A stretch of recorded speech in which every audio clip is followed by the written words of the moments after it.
can we talk about Those Who Live? I'm getting home. I have to find her.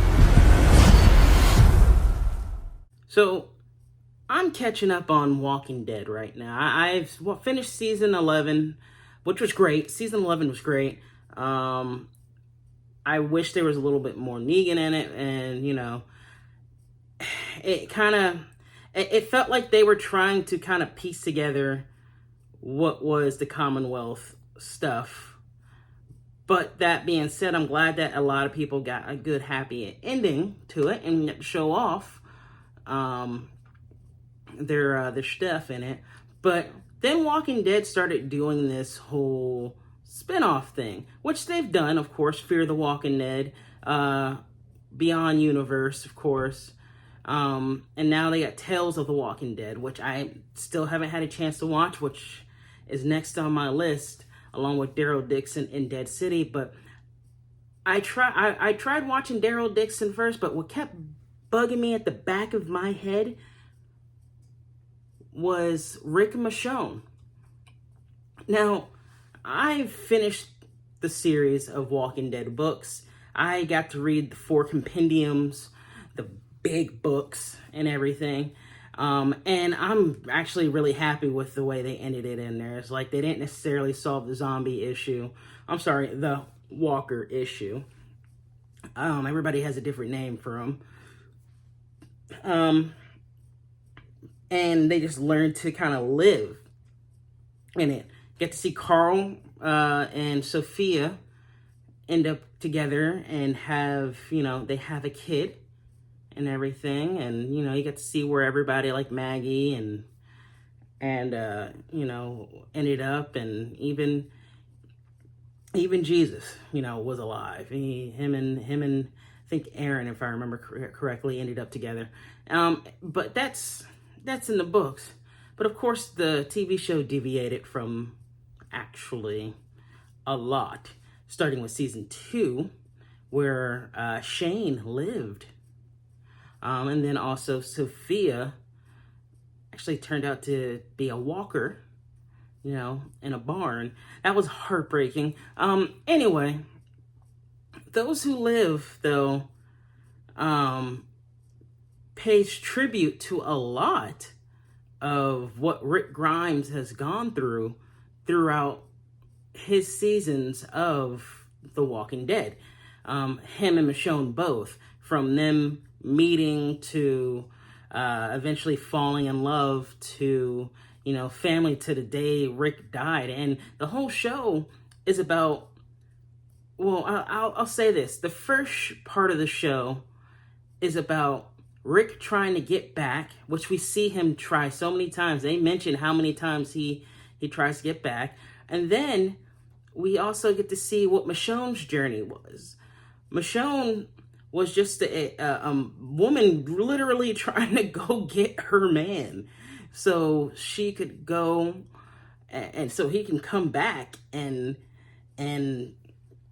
meet their children. Judith is around. He doesn't know that RJ, is around and everything. And, she wants to see Rick again. Like, she knows Rick is alive. She has a feeling in her gut.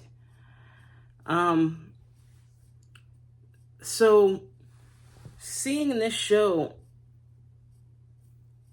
has had me thinking a lot, and I've been thinking about it all day.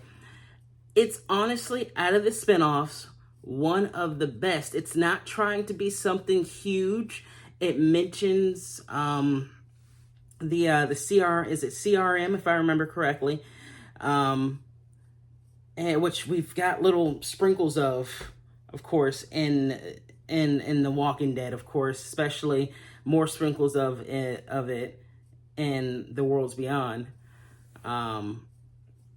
and they mentioned some pivotal things like the bombing of Atlanta and everything, which if you watch at season 1, I think you get to see a little bit of that, when it's either season 1 or season 2, if I remember correctly, where you get to see Shane and Judith Grimes, No, not Judith. What was the mom's name? See, this is why I need to go back and rewatch the first season. But anyway, Shane and Rick's wife, we'll say his first wife, have a conversation, and they kind of start their little relationship there on that highway, somewhat. Anyway, but getting back to it, this also shows what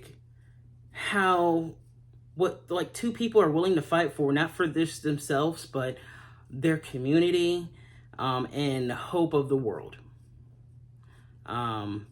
We finally get a comic book accurate Rick. Rick finally chops his hand off, and I wonder, it only took a lot of seasons and one baseball bat for him to finally lose that, and he loses it through cutting off his own hand. I'm not as picky as most people would probably think I am when it comes to stuff, but I'm pretty sure I thought in the comic book he chopped off his right hand, but who knows? Anyway, the series, though, as far as action and everything, action is great in it. It delivers. I'm glad that the two main actors, Andrew Lincoln and Diana Guerrera, they had a lot of input in it and where their characters would be, because they've worked with those characters for so long. And I'm sure Andrew Lincoln has probably been sitting there waiting to get back into the chair of playing Rick. He is famously saying that that's one of the things that he regrets a little bit, is leaving The Walking Dead that early. And because there could have been so many good storylines for Rick. So many. But that being said, The Walking Dead, those who live, I will say I like it.